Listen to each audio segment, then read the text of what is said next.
बिस्मिल्लाहिर्रहमानिर्रहीम। मेरे प्यारे दोस्तों, कैसे हैं आप? मैं हूं आपका होस्ट मोहम्मद आजम समीर। दोस्तों, आज मेरी वीडियो उन लोगों के लिए है जो रिटायर्ड हो चुके हैं लेकिन उनको पता नहीं चल रहा कि उन्होंने लाइफ में करना क्या है। तो दोस्तों, उन लोगों को पता नहीं है कि उन्होंने लाइफ में करना क्या है। तो अब मेरे नज़दीक तो बहुत से प्लान्स हैं। फॉर एग्ज़ाम्पल, वो खेती बाड़ी कर सकते हैं लेकिन वो चूँकि बहुत बूढ़े हो चुके होंगे तो उनमें ताकत भी ख़त्म हो चुकी होगी। वो ट्रैवलिंग करें, यह भी अच्छी ऑप्शन है। लेकिन इन तमाम से बढ़ के एक ऐसी ऑप्शन है जिसमें वो इंजॉय भी कर सकते हैं, दूसरे कंट्रीज़ भी जा सकते हैं और उनके पास पैसा भी होगा और वहाँ जाके भी जॉब कर सकते हैं।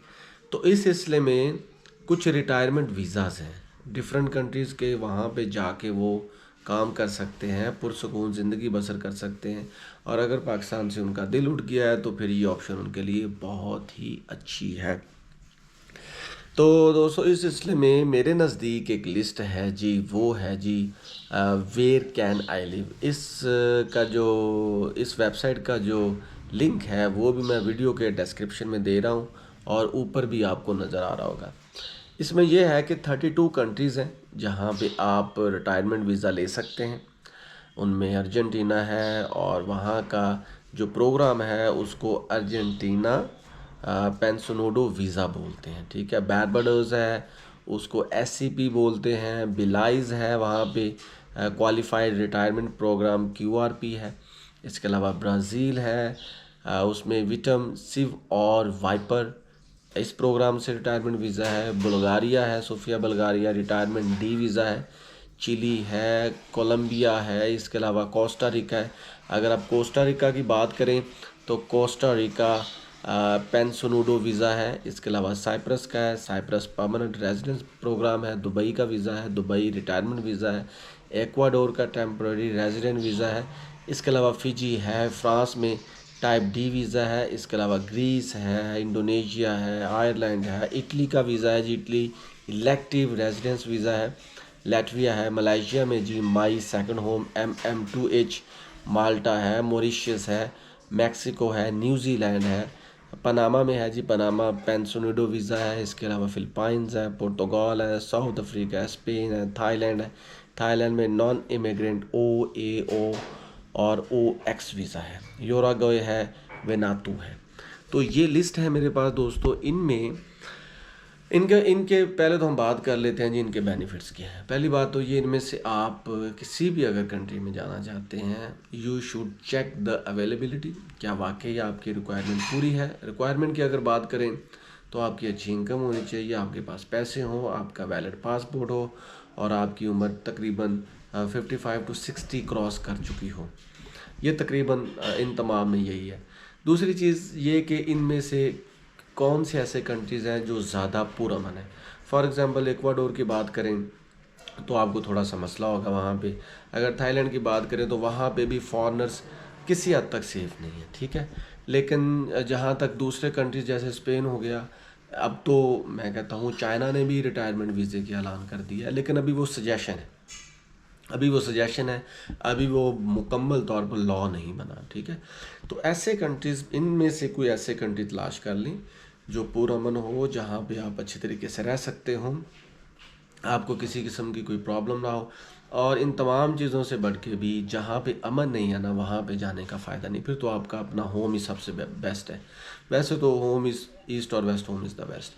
लेकिन अगर आप वाकई ट्रैवलिंग करना चाहते हैं, आपने लाइफ में कभी ट्रैवलिंग नहीं की, आप यकीन करें जो चाइना का वीज़ा आ रहा है ना, रिटायरमेंट वीज़ा, वहाँ पे आप जॉब भी कर सकते हैं। 3-4 हज़ार RMB भी आप कमा सकते हैं if you have enough strength to do work. अगर आपके पास इतनी ताकत है कि आप वहाँ पे काम कर सकते हो। इसके अलावा और बहुत से जैसे अब ब्राज़ील हो गया, ठीक है। ब्राज़ील में भी फॉरेनर्स कुछ समझ लें कि 45% सेफ़ नहीं है। तो इन 32 कंट्रीज़ में सबसे पहले तो आप लिस्ट बनाएं कि आप किस कंट्री में जा सकते। कोस्टा रिका अच्छा है, ठीक है। आप किस कंट्री में जा सकते हैं, वहाँ पे आप जाने के बाद क्या आपके लिए जॉब अवेलेबिलिटी है, क्या आपकी रिक्वायरमेंट पूरी है। इसके अलावा वहाँ पे क्या पुरअमन तरीके से रह सकते हैं और क्या आपको वहाँ रहना बेटर है आपके लिए। सबसे इम्पोर्टेंट बात तो ये है कि आपने अवेलेबिलिटी और इन तमाम चीज़ों को चेक कर लिया, फिर आपने देख लिया कि वहाँ पे पुरअमन कंट्री कौन से हैं। जैसे मैंने पहले बताया, एक्वाडोर है, और इसके अलावा ब्राज़ील है। ये वो कंट्री है जहाँ पे समझ लें कि फॉरेनर 40-45% सेफ़ नहीं है।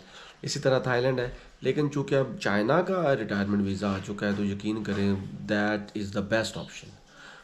चाइना को जितना मैंने ट्रैवल किया है 6-7 साल में, तो वहाँ पे कुछ हो ना हो लेकिन अमन ज़रूर है, टेक्नोलॉजी ज़रूर है और लोग दूसरों को तंग नहीं करते। अब इसके अलावा इसके और क्या बेनिफिट्स हैं? पहली बात तो ये है कि आपको ट्रैवलिंग मिलेंगी, दूसरी बात है आपको वहाँ पे जॉब मिलेगी, तीसरी बात है कि आपका एक नया माहौल एटमॉस्फेयर चेंज होगा, पहले एटमॉस्फेयर से आप तंग आ चुके होंगे।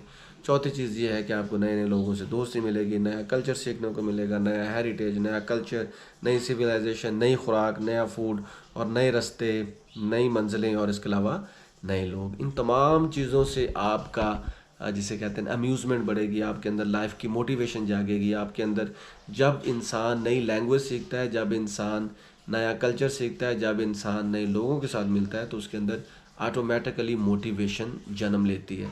और इन तमाम चीज़ों से भी बढ़ के ये है कि अब जब आप ट्रैवलिंग करते हैं तो बहुत कुछ लर्न करते हैं। हो सकता है कि लाइफ में आपने उन चीज़ों को ना सीखा हो जो अब आपको सीखने को मिले। तमाम चीज़ों से भी बढ़ के ये है कि जो कंट्री पाकिस्तान के फ्रेंड कंट्री है ना, वहाँ पे जाएं, वहाँ पे आपकी 2 गुना बल्कि 4 गुना इज़्ज़त होगी। जैसे कि चाइना में जब आप रिटायरमेंट वीज़ा पे जाएंगे ना, सो आई बिलीव कि आपको ज़रूर वहाँ अच्छा लगेगा। वहाँ का कल्चर, नई नई चीज़ें देखेंगे आप। उनका कल्चर बहुत वाइब्रेंट है दोस्तों, लेकिन अभी तक उनका जो रिटायरमेंट वीज़ा है वो फंक्शनलाइज नहीं हुआ। जैसे फंक्शनल होगा तो उसको ज़रूर देखिएगा। This is my suggestion.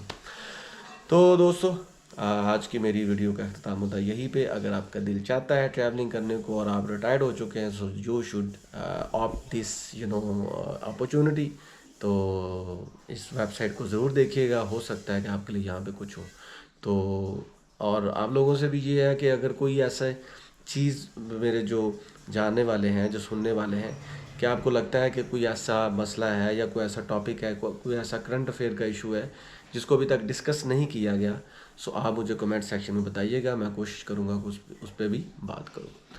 तो आज के लिए इतना ही, मिलेंगे नेक्स्ट वीडियो में। तब तक के लिए मुझे दे इजाज़त और चैनल को सब्सक्राइब करना मत भूलें। अल्लाह हाफिज़।